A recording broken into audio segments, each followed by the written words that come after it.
This is my first live stream. I don't know what to do. Well, no one's here yet. How's the lighting? I'm gonna wait for someone to show up.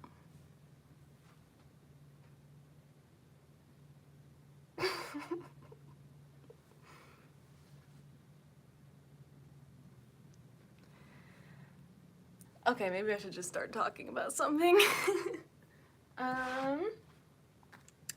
So, I have a couple of things on my list here. I wanted to talk a little bit about my activism. Ooh, there's a person. Hello, Luke. I wanted to start by, well, first of all, if anyone has any questions, because this is like a Q&A, some ideas could be like, I used to ride horses, so you could ask me about that, like all of the horrible cruelty I witnessed and was part of when I used to ride horses as a teenager and a kid growing up. So you can ask me anything about that. I know there's been a lot of talk lately about like Joaquin Phoenix riding horses, and a lot of vegans who've never ridden horses and don't know anything about it coming after other vegans who are like, oh, riding horses is not vegan. And then other people that are like thinking that Joaquin Phoenix is some kind of god and can do no wrong. So there's been a little bit of talk about that lately, so if you want to ask me anything about horse riding, I might know something. Hi, ECF. How are you? Well, I guess I was gonna maybe start chatting about my new activism direction a little bit. I'm trying to cultivate like disruptive activism that is trigger free. So of course you can't control whether people get triggered or not, but what I mean by that is, so when you do disruption, hi Keegan, and you go in there with like a siren blaring and you're like aggressively speaking, Tosh Peterson's a great example. Which I respect and support her. But what I like to think about, having read a lot on trauma, like there's this really good book called The Body Keeps the Score that talks about the nervous system and how when you're triggered, like when your nervous system is triggered, and yelling is a huge trigger for a lot of people, that your brain, like the blood in your brain does not go to your prefrontal cortex when you're triggered, and that's the part of the brain responsible for logic and rational thought.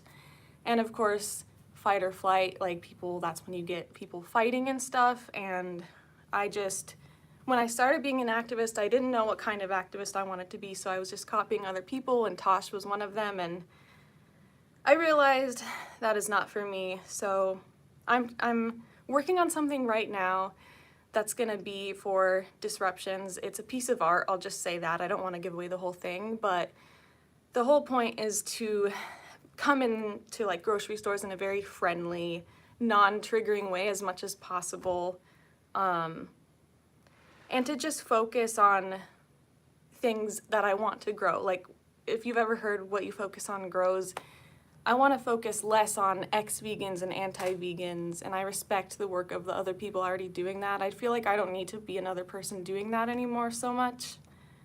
So I want to spotlight like good activists and, I don't know, inspiration for positive change and stuff. And I got burnt out, and I just want to do activism that doesn't lead to burnout. So there's my little spiel on that. So I'm hoping in like the next month or two I can start my new disruptions, which will be more like just non-triggering and more, I don't know. But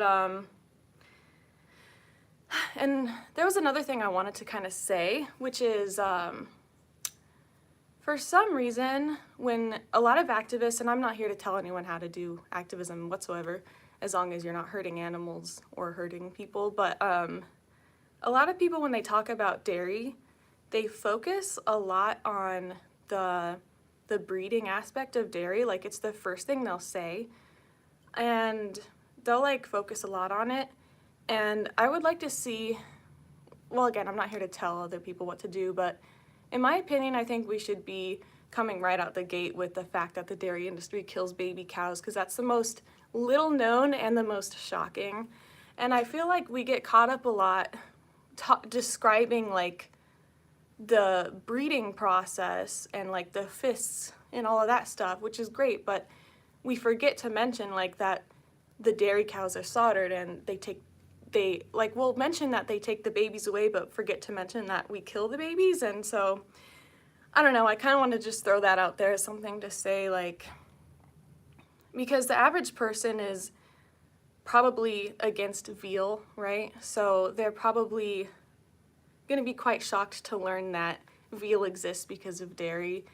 And I think that that should be at the forefront, if that makes sense, rather than, because some people are unfazed by artificial insemination. Like for me, because I grew up riding horses and I grew up around the breeding of animals quite a bit and the breeding of horses quite a bit. So like artificial insemination, which I know it's not, that's like a euphemism, but still it doesn't like faze me as much to hear about that. Whereas when I first heard about like the baby dairy cows being killed, that was a shock, because most decent human beings, they don't eat veal, you know what I mean? So I don't think they're going to be as impacted hearing the details about the breeding and the sexual violation of the dairy cows. So that's my little spiel on that.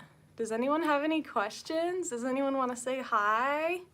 I'm a little nervous. This is my first live stream. I have an article also that I wanted to look at, and I think David Ramsman may have already covered this, but I haven't watched his thingy, so sorry if I'm repetitive, but I was just looking up animal rights news on this computer, and one of the things that came up was, are animal rights activists to blame for the death of a horse? And, you know, as someone who used to ride horses growing up, I feel like I can kind of weigh in on this, but let me take a sip of water.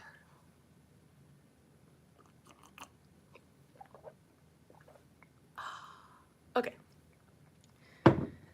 So it says the historic Grand National has been run at the Aintree Racecourse in Liverpool, England for 175 years. Aww, how nice.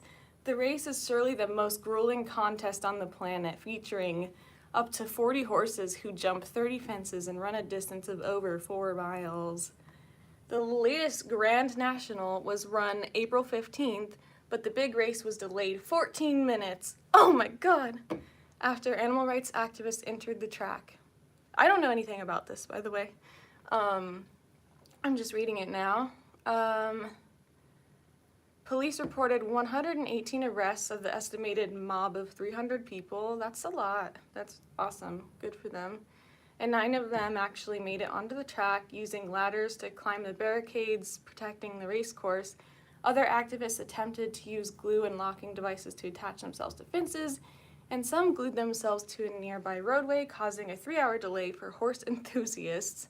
Wow, horse enthusiasts! They're so enthusiastic about forcing horses to run and be whipped and have injuries to where they have to be put down. Those are some horse enthusiasts right there. The euphemisms, oh my God. Those poor horse enthusiasts had a delay.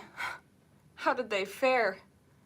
Okay, and one trainer is not at all pleased with the animal activists and even blames them for the death of the horse. Aw, he's not pleased. How sad. Sandy Thompson conditioned Hill 16, who died conditioned. Wow. So horse training is based on learned helplessness, and if you don't know about learned helplessness, I recommend looking it up. It's basically just the phenomenon where a horse will, you know, protest and fight back, whether it's the first time they have a saddle on them, the first time they have a human on them, whatever it is, and they're not used to it, and of course they're gonna buck and rear up to try and get whatever's or whoever's off their back.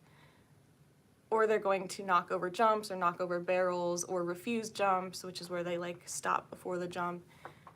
They're gonna do that like a certain amount of times before they realize that the result of that, the discipline, is them either getting beaten or getting made to run around. Like lunging is a common thing, like when a horse quote unquote does something wrong or does something bad or refuses to do something. A lot of trainers and riders, it's very common to lunge them, which is basically you make them run in a circle around you. And I used to do this. And a lot of times whips are involved. And let me read this. On the other hand, I was not sure why oh, it disappeared. Hold on, sorry.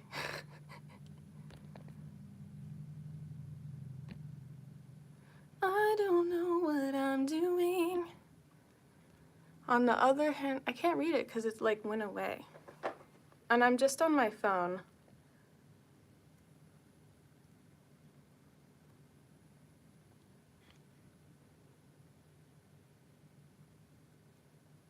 I don't know if that's a question. If it's a question, can you retype it? And if not, then I'll read it later. Sorry. Do I support abortion? Wow, who are you? A boss.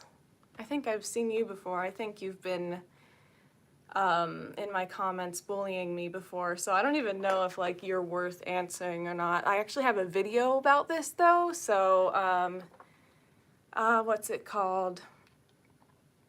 I think it's called like pro-lifer owns vegan or something, and I share my full stance on abortion and stuff in that video as well as in a comment under that video. So if you genuinely want to know, you can go watch that.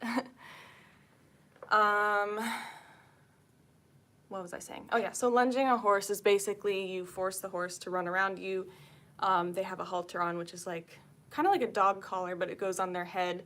And then you have a lead rope, which is kind of like a dog leash. And you make the horse run around you, and a lot of times there's whips involved. You know those whips that crack? Those are like lunging whips, and those are most often used. And so they will use lunging as a discipline when the horse doesn't do something right, or refuses to do something, or rears up, or bucks a person off, or whatever.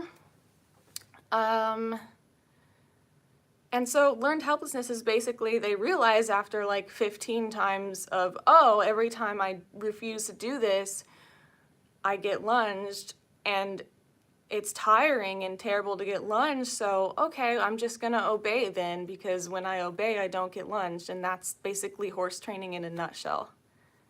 Go vegan! Woo! Hi! Okay, and then the rest of it is kind of like common sense. Well, look, I have a video about it, so don't need to, because I already did. So let's get back to this article.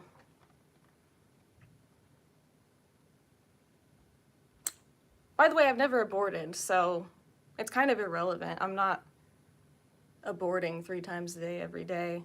I never have, and I don't plan on it, so maybe that is what your main concern is. I know it's just an appeal to hypocrisy fallacy, though.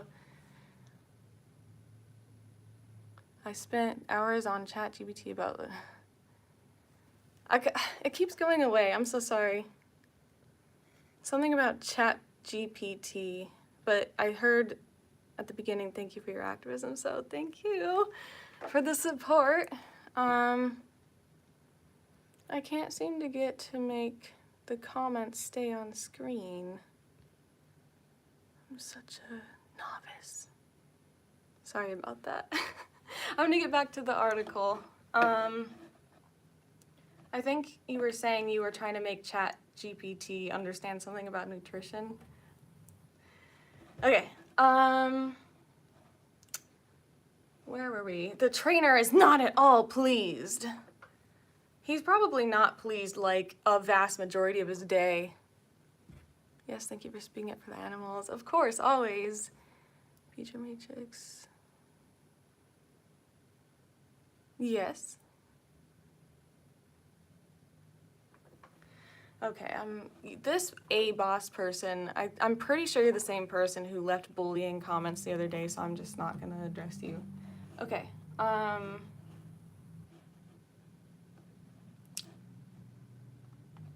the trainer is not at all pleased. And he even blames the activist for the death of his horse. Let's see if this makes sense. Sandy Thompson conditioned, it's another euphemism, who died of a broken neck after falling at the first fence. Let's just put on our logic hats here for like 10 seconds. So, I don't know about this. I don't know what the activists did. I can see that they delayed something. Don't know if they even had any contact around the horse whatsoever.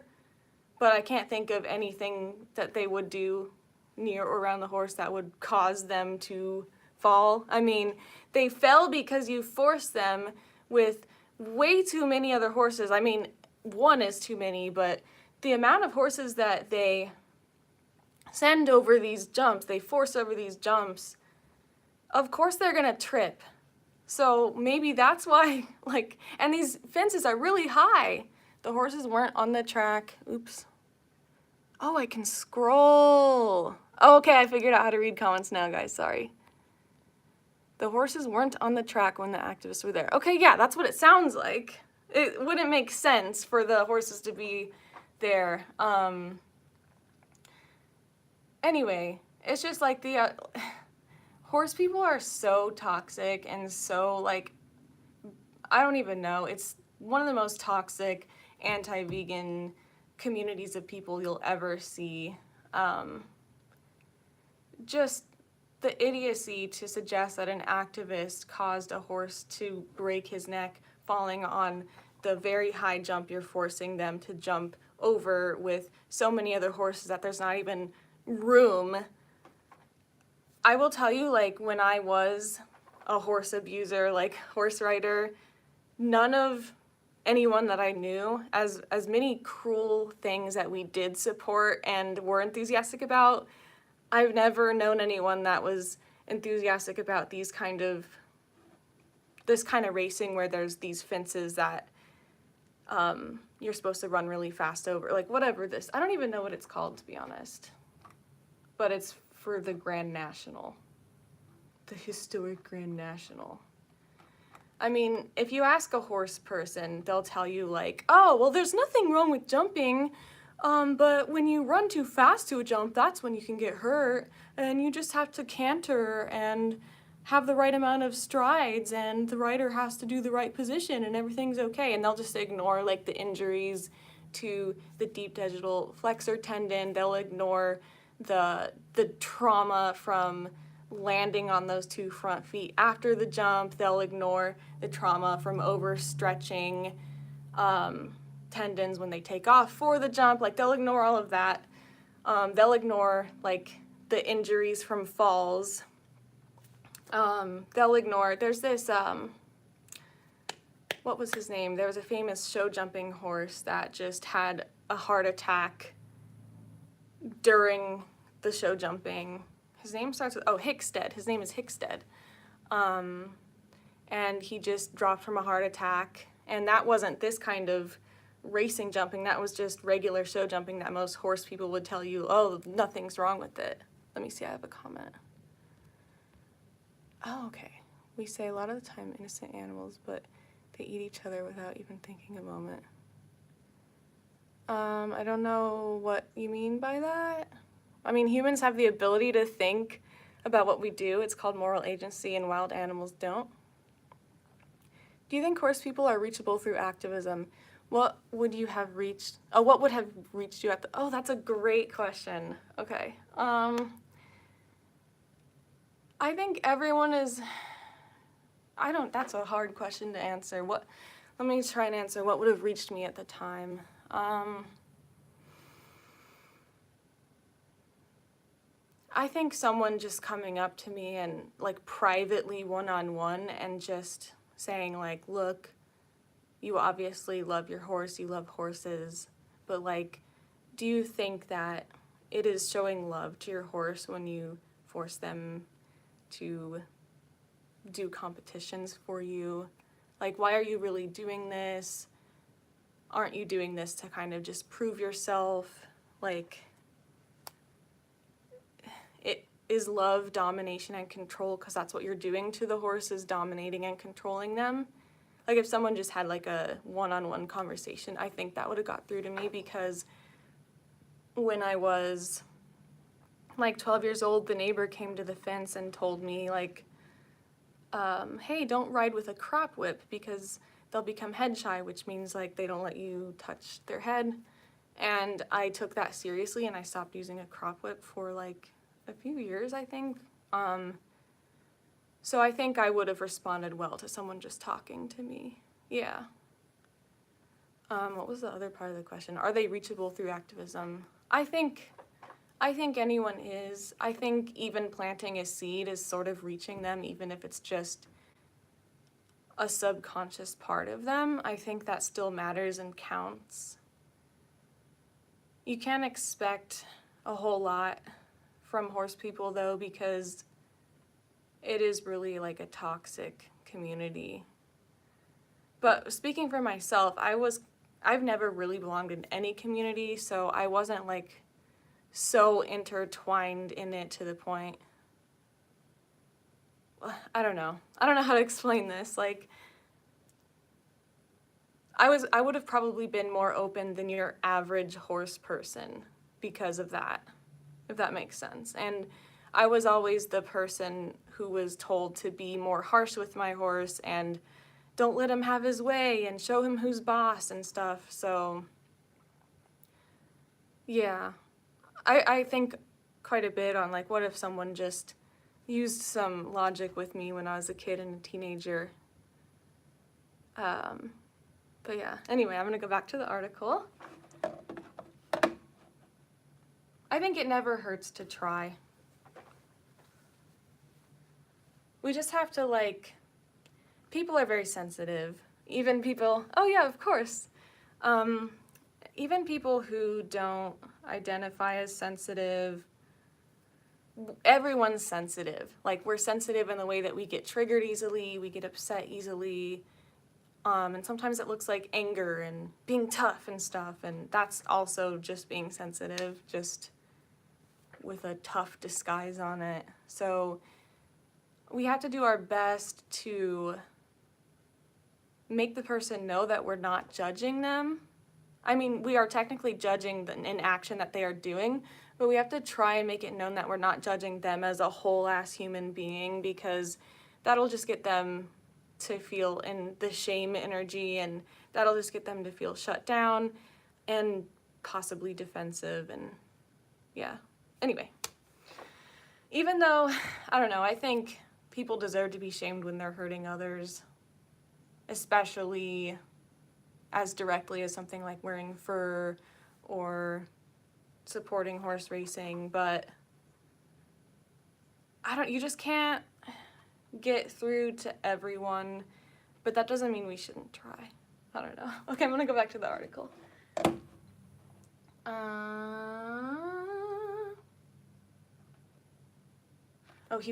The trainer was not at all pleased with animal activists and even blames him for the death of his horse, because the activists are the ones that force the horse onto this track, force them to run at the high speeds that are too fast to even go over a jump, force them to go over these jumps with way too crowded of a race, that even horse people who are toxic would be mostly against this sport.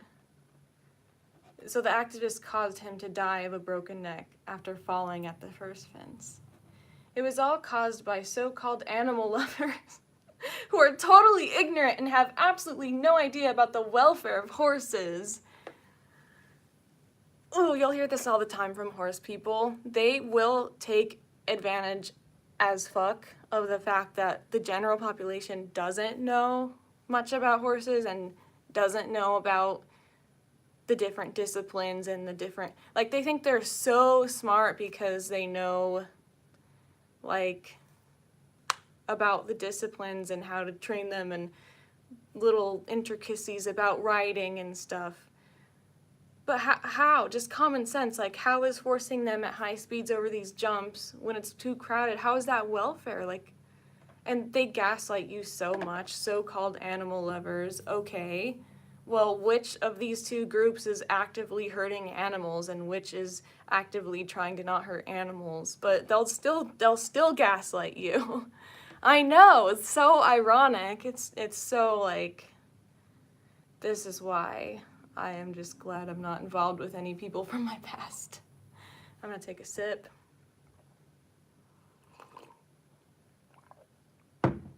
Oh, here we fucking go. Thompson said he believed his horse was overwrought by the mayhem and indicated the extended delay caused Hill 16 to become overheated. Not putting him there in the first place in that situation, that didn't cause him to be overheated. No, the 14 minutes that passed by. Like, oh my God. I heard this from 4-H, like last year, and probably the year before that too. And I heard this from this horse riding friend I had growing up, who wasn't really a real friend anyway, but she came at me for my first 4-H disruption, talking about how I was scaring children and scaring animals, and anyway, that's besides the point. But people tell me that we're spooking the animals, like especially the first one when I came in doing the speech and stuff, but it's just not true. These animals are desensitized, so with horses and cows and other animals, yes, they're spooky animals, which means they get scared because they're prey animals, but when they are around a lot of noises and a lot of things like waving flags and waving banners and people and crowds, they're desensitized, which means me going through speaking is not going to do anything to them different than everything else that's already going on, like the blaring music, the crowds, the waving flags and banners they have hanging all over. So they're already desensitized, so it's just a distraction. And then the same is to be said of these racehorses. They're already in these environments all the time with these large roaring crowds and, you know, all the things that are around the starting gates shutting behind them, the noises, just, they're already desensitized. So any horse person who tries to say that like an activist is scaring a horse or another animal like this is just completely full of shit, and they're trying to take advantage of you maybe not knowing as much about like these animals. It's just nonsense though. It's so obvious, it's blatant.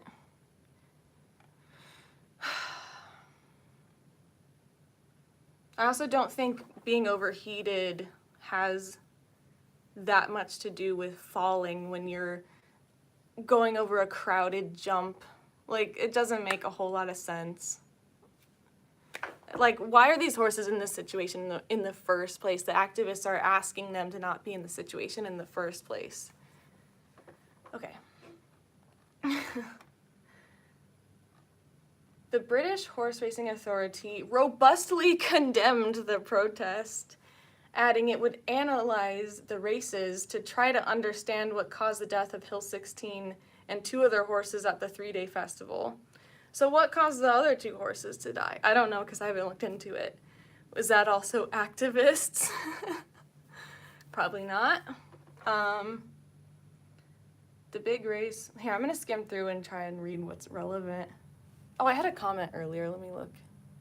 Thank you for being an amazing animal rights activist. Thank you, Veg Antinatalist. I'm glad you're here. I know that we chatted a little bit before about this live stream.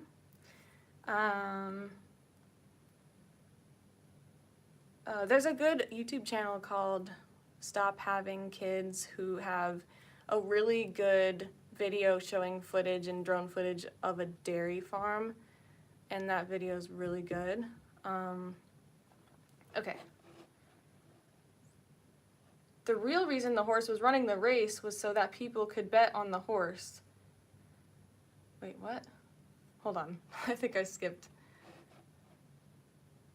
The big race was won by Coruch Rambler, and only 17 of the 39 starters finished the course. So yeah, they fall This is just ridiculous. I don't even know why I have to explain why this is some nonsense right here, this grand national stuff.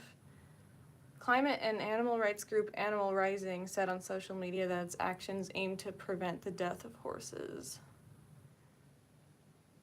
The real reason the horse was running the race... I don't like how they said climate, because then that's going to make people go off on a tangent about, like, oh, horse racing isn't bad for the climate. The real reason the horse was running the race was so that people could bet on the horse. The jockeys could make money, and so people could have a fun day out, and that doesn't seem like a good enough reason to put animals in harm's way. Oh, okay, so that's an activist saying that. Yeah, exactly. Which I don't understand why you can't have a fun day out doing literally anything else. I have more of a fun day out sitting in my front yard. Like, if you need all of this to entertain you, like, there are some internal problems happening.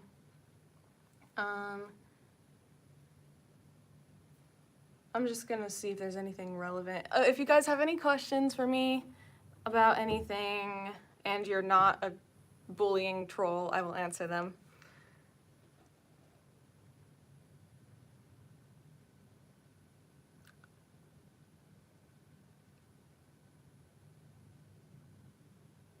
Sued for trespassing. We live in a world where we value, like, people's land and property over sentient life and sentient beings, and it just never ceases to baffle me. Like, who gets any sort of suing when these horses have the tarp put on them mid-race? Nobody, right? I'm pretty sure nobody. Perhaps if these activists had a bright and clear objective backed with statistics and a legitimate plan to bring to racing officials, they might be taken seriously. Oh, you mean like how people do all the time, like the people of horseracingwrongs.org, how they have statistics and update them like every single day? Oh yeah, they're gonna listen to us. If we just talk to them, they'll listen to us. It's just more gaslighting. Absolutely not. You think that that wasn't the first thing somebody tried? You think going on to the track was the first thing somebody tried? Unbelievable. But for now, they are merely an irritation to horse racing and jeopardize the safety of horse enthusiasts. How? Truck personnel, the horses, their pilots, interesting word, and even themselves, they're bringing nothing to the table but chaos. That is just some serious gaslighting. From my understanding, they just walked onto the track and probably sat there. Obviously, if they're going and punching people in the face, that's another story. But people will call, like, someone going into a place and using their voice chaos and traumatizing and disrupting because they just want to gaslight you and distract you from what's really traumatizing. Oh, the article ended. Thank God, that was a fucked up article. That is some serious nonsense. Ooh. I'm curious to hear more about what you think is effective activism in general. That's a good question, Luke. Thank you. I don't think there's one singular answer. I think everybody is so different. Every non-vegan is so different. For me, I was reached through finding videos on my YouTube algorithm randomly back in 2019. So that's why I make YouTube videos. I think it all just depends on what you're good at. And doing that, and just as long as you're not hurting animals or humans and you're not like verbally abusing people, which again, even that is not as bad as what happens to the animals, but I don't think there's really a wrong answer. But you asked what's most effective. I don't know, because we don't have like data to rely on to find that out, to determine that. But what I've just found is basically avoiding triggering people as much as possible. which is why just in my future activism coming up soon, I'm not going to go in with an aggressive tone of voice and yelling like I did in the past and like someone like Tosh Peterson does. I think there's nothing wrong with that, though, if that's what you choose to want to do. I don't know. That's a tough... I don't know. Like, I don't have an answer, to be honest with you. I don't know. I think a lot of people, they won't listen to their own family if they're vegan and trying to get them to be vegan. My mom and I have a neighbor who just went vegan as a result of my mom talking to her, but she had had a vegan son, and that vegan son like made fun of my mom for being a vigilante, and so there's just so much shaming about speaking up for animals in general. I don't know. It's just crazy to think that we should be the ones ashamed for speaking up against violence. I don't think there's like a wrong kind of activism. What's most effective, I think, is avoiding triggering them. So avoiding triggering their fight or flight nervous system, so like not screaming. But it depends on the context, right? Because there's these fur campaigns where people do go in kind of yelling and they're totally effective. So you have to take the context into account and what it actually is and how socially acceptable the thing being done to animals is, if that makes sense. So like, it's already pretty widely accepted that fur is cruel, so I think it's fine to go in kind of yelling when you do something like that. But when it comes to like buying animal products at the grocery store, it's obviously very socially accepted. So for that, I think it's more effective to speak and be friendly and not to change your message, like lay out the facts and don't be an apologist, but just don't like blare the megaphone, because that might scare the shit out of someone and make them in fight or flight.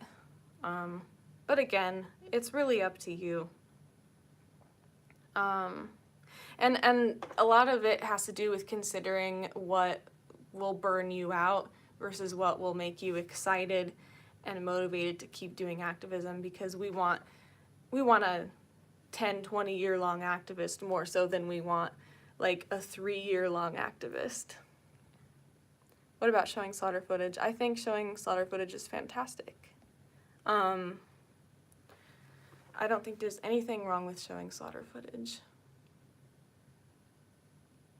Yeah, I think it's great. I think it's educational, and as long as you go at it with that approach, people will get triggered by that, but that's kind of not your problem. It needs to be shown.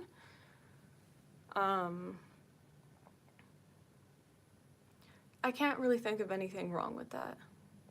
There's a lot of people who would be like, oh, you're traumatizing the children, but then they'll go home and watch a violent movie with the children, so it's not, they don't logically consistently apply that logic.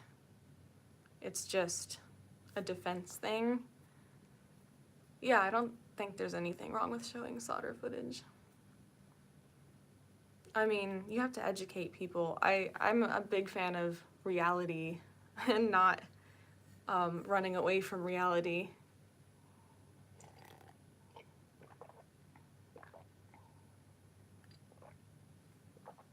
Yeah. People shouldn't be feeding the bodies to children when they hide from them the truth of what it even is that they're eating. It's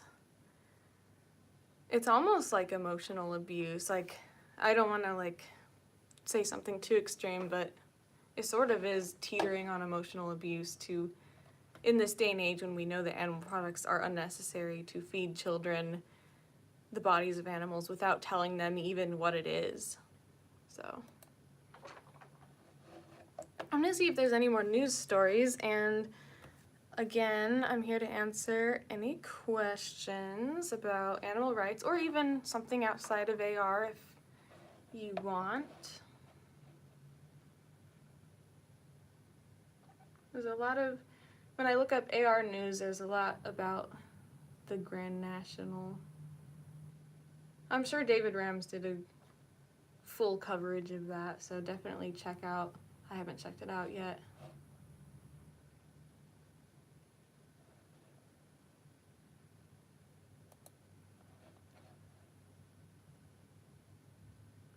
And there's a lot of news stories about people getting charged with animal cruelty when it comes to dogs and cats, and just the double standard is just out there. Oops. Thanks. I know my questions aren't easy, but I'm only a few months into doing things like AV and a couple disruptions, and I'm trying to figure out what other tax. Oh, cool. That's awesome. That's really cool that you're new into it. Yeah. When I first started activism, the first thing I did was go to the NYC Animal Rights March for I don't know if I can even say this word, but the thing that happened in the world that changed everything. And also, like, my second thing was AV. I think AV is, I like their structure. I know that there's problems with, like, the leadership in it, but as far as their idea with the masks and the structure and keeping the activists focused, because what I found from doing cubes in groups that are not AV is that people treat it as a social hour and just talk to each other instead of doing outreach, and people ignore the TVs when you're not wearing a mask. So I think AV is like, they definitely figured out the best way to do cubes. Not that it's like they're the first people doing that, because I know that there was like this Earthlings cube thing before where they also wore masks, I think. I don't know. Yeah, I just say do activism that makes you feel motivated and inspired and makes you feel like you're planting seeds and causing positive change, and just try and stay away from activism that ends up with like you getting assaulted or people fighting or things that will burn you out. And just try and think long-term and longevity rather than doing a bunch or doing the most or doing too much and doing things that are really hard on you, because then you're just gonna quit faster, potentially. So yeah. I'm definitely not the kind of activist that's like, there's only one way to do activism and everyone else, you suck. Like, I don't know. I just don't feel that way unless, like, the only thing that I would ever confront another vegan about is if they are doing something that's not vegan or if they're doing something that's hurting someone. So examples would be like, if a person is body shaming someone while they're doing outreach, that's not cool, that's not okay and not effective.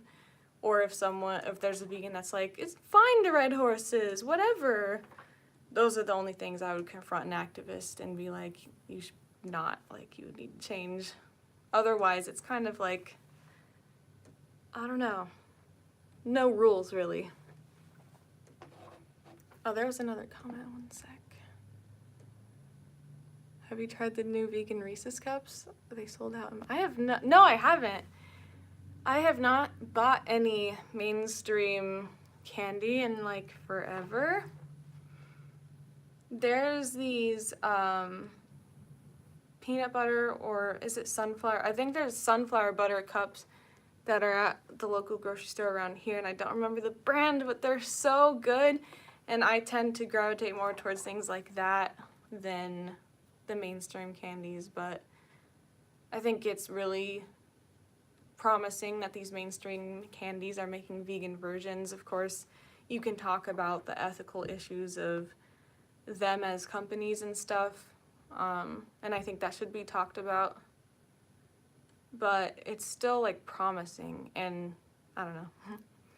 Are the Reese's or Hershey's? Yeah, see, exactly. You can talk about, like I just said, you can talk about the ethics. Okay. Are they fair trade? See, I don't know. Is fair trade even a reliable thing, or is it like a marketing scheme? That's something that I need to research because I don't know. I think we can all improve our food to be more ethical. I think there's always things to consider. Of course, none of it is as urgent ethically as someone getting their head chopped off, but it still does matter.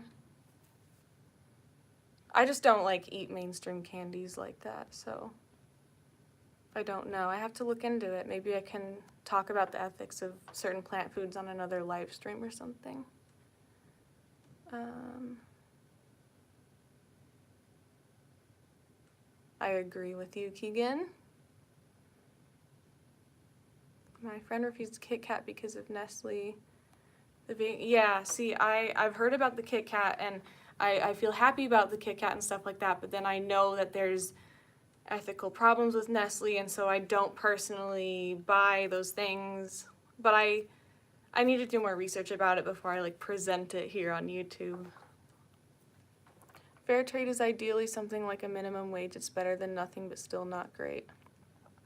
Well, I just wonder if they follow the rules, or if it's just like a label that these companies pay for, sort of like dolphin safe tuna. Yeah, I need to do more research on the ethics of certain plant foods. I try to avoid things. I avoid avocados. I avoid almonds. I mostly only get cashews that are from this factory that I know the workers are not burning their hands. But yeah. Anyway, not to like linger too much on that. Did I miss any other questions?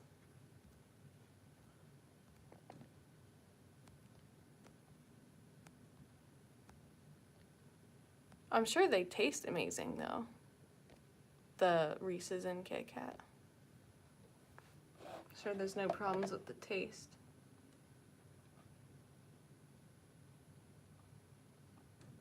I don't really see any news besides the Grand National. There's some welfare article about improving just the welfare by getting rid of cages. That just sounds like a waste of breath to even talk about. I'm not really into welfarism. Pennsylvania lawmakers propose animal rights bills, and there's a picture of a kitten,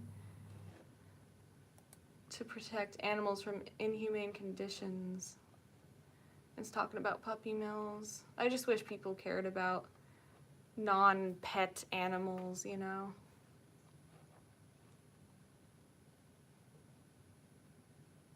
This protects dogs, cats, and rabbits.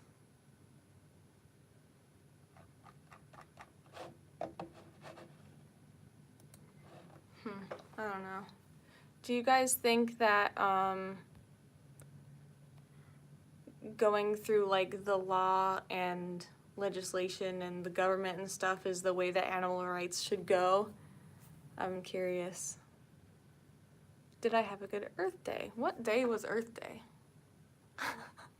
I've been having good days, so I probably had a good Earth Day. I love April. April's so magical. I get to be surrounded by a lot of flowers. Yeah, I love April. So I probably had a good Earth Day. Did you have a good Earth Day? How's everybody? How's everyone doing? I think legislated. Yeah. I do too. I feel I don't know what to call myself, if I can call myself an anarchist or what, but I'm pretty like opt out of the systems. That's kind of like my belief system, is opting out of the systems and liberation and freedom and people choosing to act ethically, but I know that that's not always realistic, and sometimes you have to make people not act unethically. So I think laws are necessary, but I don't know. I definitely do, but I'm not the kind of activist who spends their time going and speaking in front of lawmakers, or I don't even know what they're called. I know people who do that. That's just not where I spend my energy and focus, but I think it's needed and good.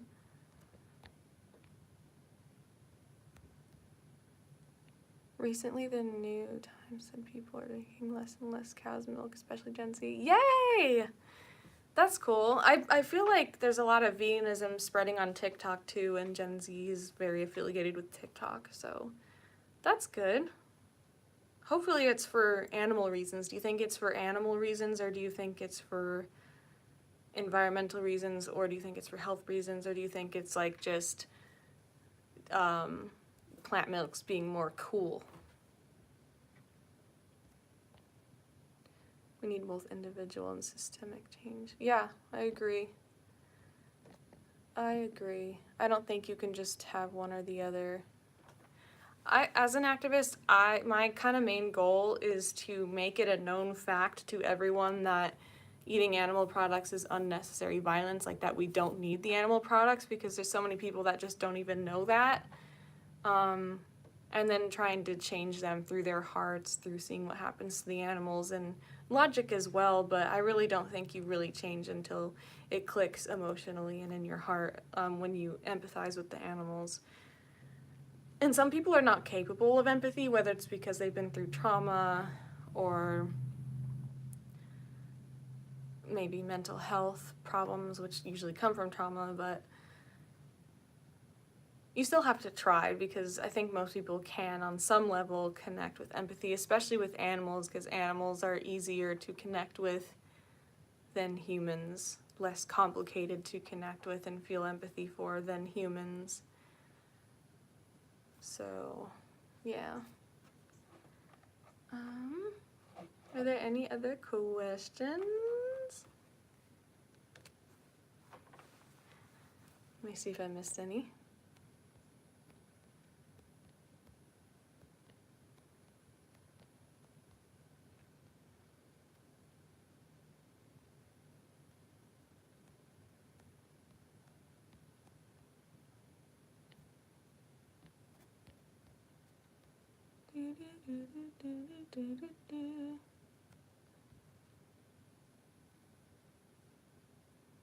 Someone earlier said, how can we stand by such a statement? And I don't know what they're talking about. Oh, we say a lot of the time innocent animals, but they eat each other. And how can we stand by that? Oh, well, when people say innocent animals, I think they're just talking about, you know, when people go to prison and are punished and stuff, it's because they've done something, but these animals are enslaved and tortured, and they haven't done something to us. So that's what they mean when they say that. When they say innocent animals, it's not as if we're defending ourselves from the animals. Yeah, I think that's what they pretty much mean. Does anyone else have any questions? I'll probably stop at the 1 hour mark. I'm going to a vigil this evening at a pig slaughterhouse that kills 12,000 pigs per day.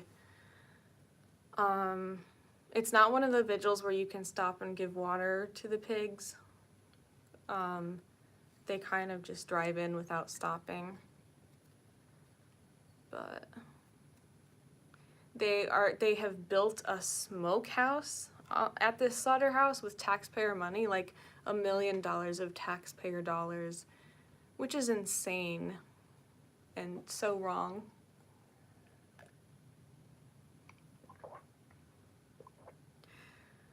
And I have, yep, Clemens is a horrible place. It's called Clemens.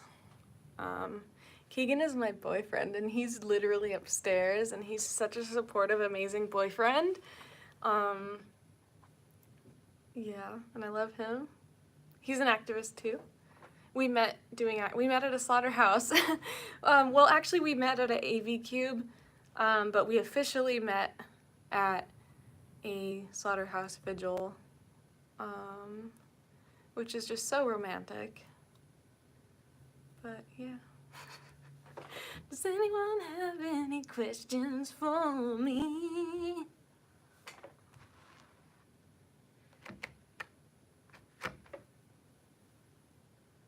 Oh.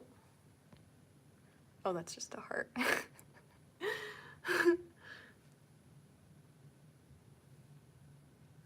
I will provide entertainment until I get another question. Oh, this is easy, actually. It's easy to live stream because I don't have to edit anything, so it's no big deal at all. I can live stream anytime, really.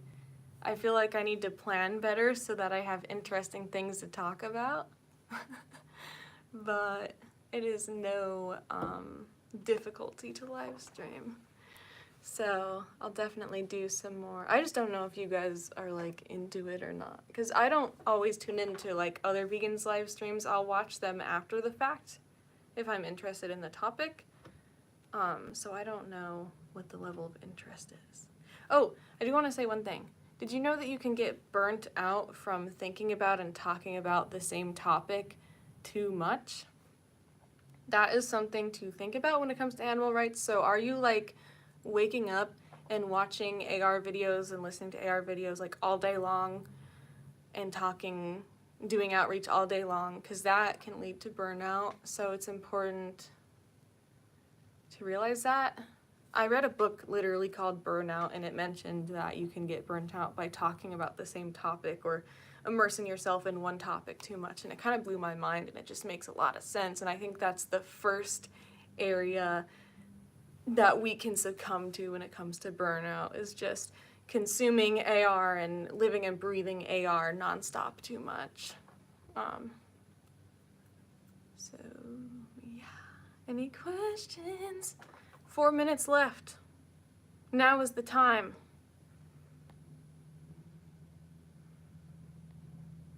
I just want to say thank you to all of the people who are loyal and supportive of my channel.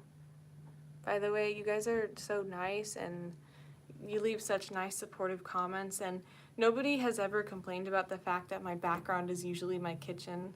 Like, no one has ever complained about things like that I worry about, and it's just awesome. You guys definitely inspire me to keep going with the channel. I'm excited for my disruptions that are coming up.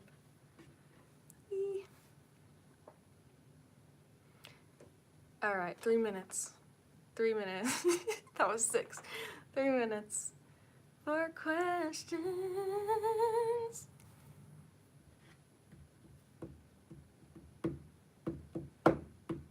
What kind of music do you guys like? I've been listening to the new Periphery album a lot and dancing to it. I'm also really into, how do I say this without getting censored? Magical fungus. It's really changed in my life and healed me a lot.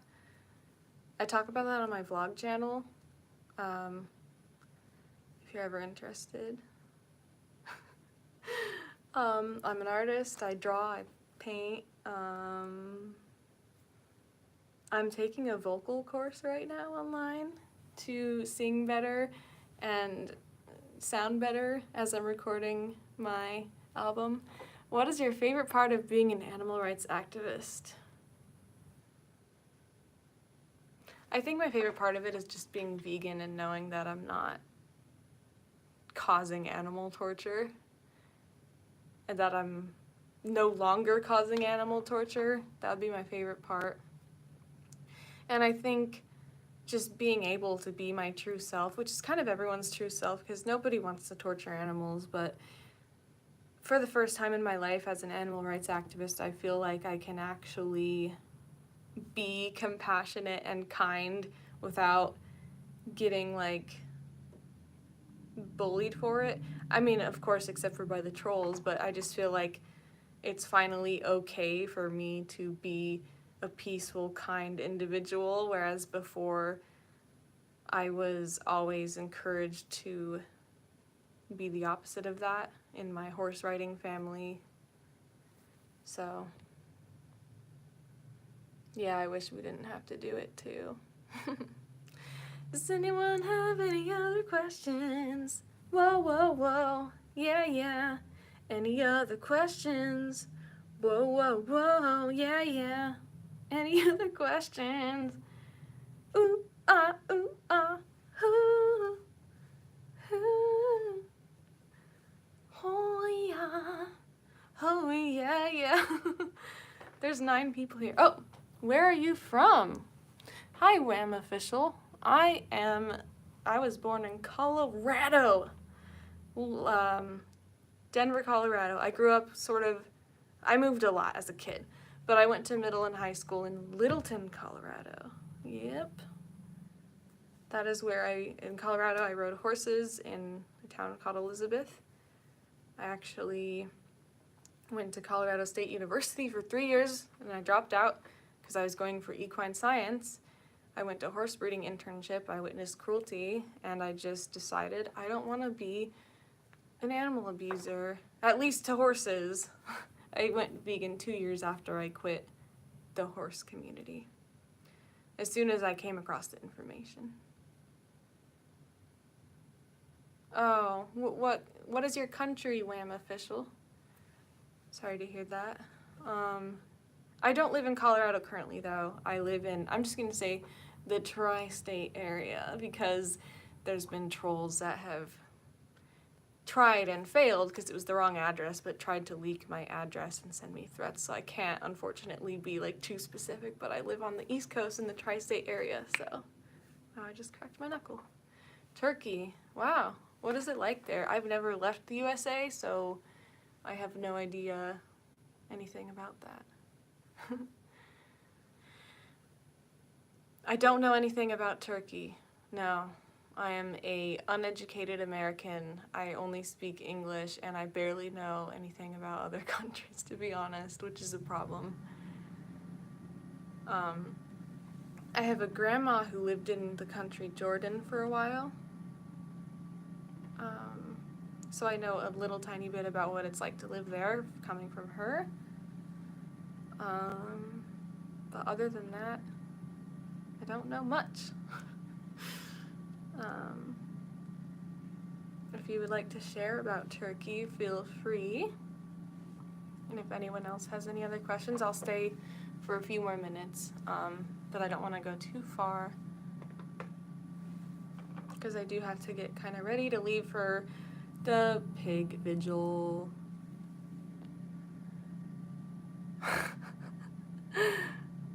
Bad geography, yeah. I would have to look at a map in front of me. Yeah, bad geography. But also just bad exposure to... I think Americans are so...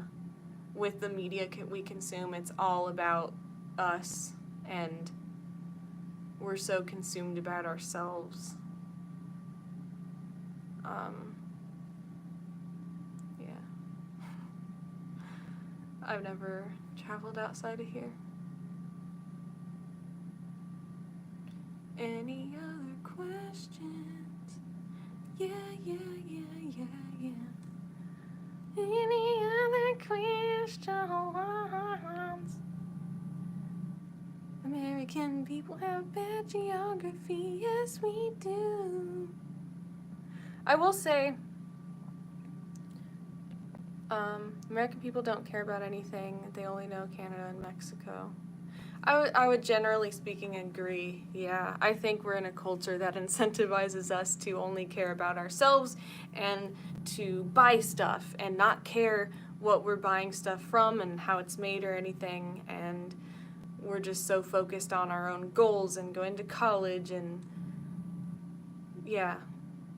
I mean, I care about people and animals, and there's so much in the world to care about. I just recently learned about the brick-making slaves in Pakistan, but I feel like I don't know if I can do anything to help that issue besides like donate to people who are trying to help that issue. So I think a lot of Americans feel like we can't do a lot to help, but we can through our purchases, through minimalism for minimal harm and not buying into consumerism, and of course being vegan. We can, through boycotting, help. I'm a vegan. Are you new here? My whole channel is about animal rights and veganism, because animal products are unnecessary violence. I assume that you can be vegan if you have like internet connection. I don't want to make assumptions, but basically the idea of veganism is if you're not eating animal products, which are meat, dairy, eggs, and seafood for survival, then it's unnecessary violence, and there's a lot of cruelty in all of those industries. Any way that you look at it, any label you put on it, So my whole channel is to encourage people to be vegan, and ethical in other ways too, but mainly animal rights, because there's not enough people talking about animal rights. So yeah, watch the free documentary Dominion on YouTube as well if you are not vegan. Well, for what it's worth, I'm an American who's been to Turkey and I had a beautiful time. I was following when the earthquake hit earlier this year. I hope you and your family are okay. Oh wow. Didn't even know. I don't watch the news. But yeah, I didn't know there was an earthquake. Yeah, sending healing to everyone affected. I hope you're okay too, Mr. Wham official.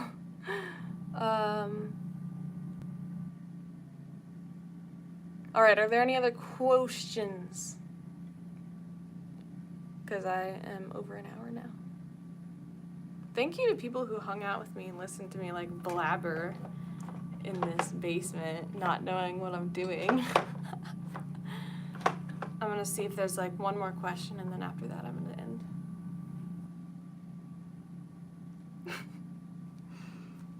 Okay, I'm gonna give it until 67 minutes if there's not a question. Oh.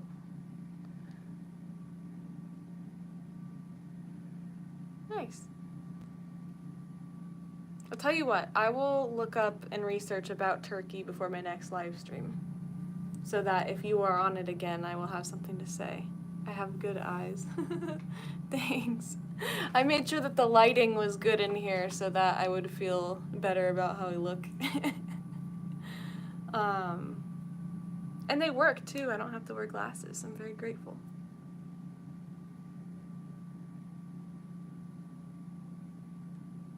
Any other questions? All right, we're coming up. You have 5 seconds to ask a question. If not, I'm gonna go away.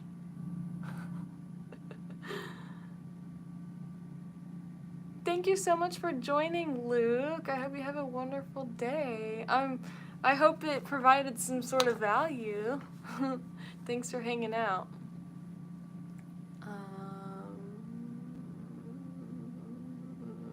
Okay, I'm gonna end now. Bye, guys. If you're not vegan, watch the free documentary Dominion on YouTube and Earthling Ed on YouTube. I cannot live without meal. I can't either. If I stopped eating meals, I would die because we need food. I think you meant meat. Why can't you live without it? Are you saying that you need it to survive? Because that's just not true. All major dietetic associations around the world state that a properly planned plant-based diet is nutritionally adequate and healthy for all stages of life. So it's simply not factual to say that you need the flesh of an animal. I will try one day. Well, every day that you don't try, animals are suffering. So I encourage you to watch the free documentary Dominion and learn about what goes into the meat, eggs, and dairy industries. It's a lot of cruelty. For example, the dairy industry kills baby cows, the egg industry grinds up baby male chicks alive. There's really no moral justification for it. So if you're not doing it for survival, you're paying for unnecessary violence and cruelty. So stop. Okay. Anything else? I'm gonna end now. Goodbye, 5 people who are here. Bye.